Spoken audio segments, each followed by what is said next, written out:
It's extremely telling and compelling that when the Rambam describes in halachic terms the person who will be Moshiach, after telling us the kind of individual which is likely or assumed to be Moshiach, what the Rambam calls Becheskas Moshiach, and then he goes on to tell us about the rebuilding of the Beis HaMikdash and the ingathering of the exiles, and he states, this is Mashiach Bavadai. The Rambam then says, V'yitaken es ha'olam kulei, and he will repair the entire world. And that means la'aved es Hashem b'yachad, so that everybody might serve God in unison. And an obvious question is, isn't Mashiach a Jewish leader, Rebbe, king? Why is he involved or engaged with fixing or repairing the whole world?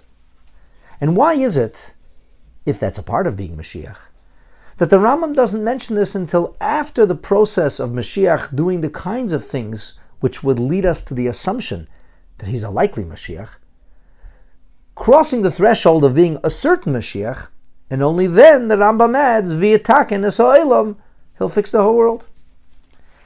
The Rebbe once suggested that from the fact that the Rambam says earlier, in the 8th chapter of the Laws of Kings, that Moshe Rabbeinu did not give the Torah and the mitzvahs to all nations or all of humankind, but rather li Yisrael, he says, nonetheless, v'chein siva, we were also commanded by Moshe Rabbeinu, mipi hagvura, by the mouth of the might.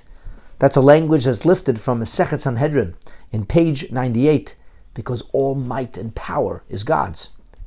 So God, who is omnipotent and almighty, told us, Lakoif es kol b'ei ha'olam, that our mission as a Jewish people was to repair or to gently coerce or persuade the entire world, l'kabel mitzvahs, to fulfill or accept upon themselves the mitzvahs that Noach, or Bnei Noach, which is the Torah's terminology for humanity. The Rebbe suggests that this indicates to us that ultimately, in order for the Jewish people to fulfill their mission in its entirety, we couldn't simply have Mashiach influence all of the nation of Israel. We couldn't even have Mashiach bring all of the Jewish people home to the land of Israel and rebuild the Beis HaMikdash.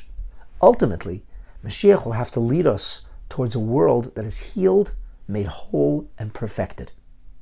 And this is only after Mashiach has crossed all the thresholds.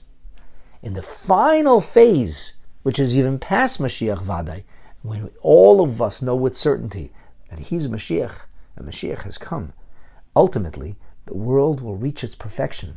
For Mashiach's essence is to create the perfect world, the world that fulfills the Torah's vision, God's mission to us in its entirety. May that be speedily and in our days. Amen.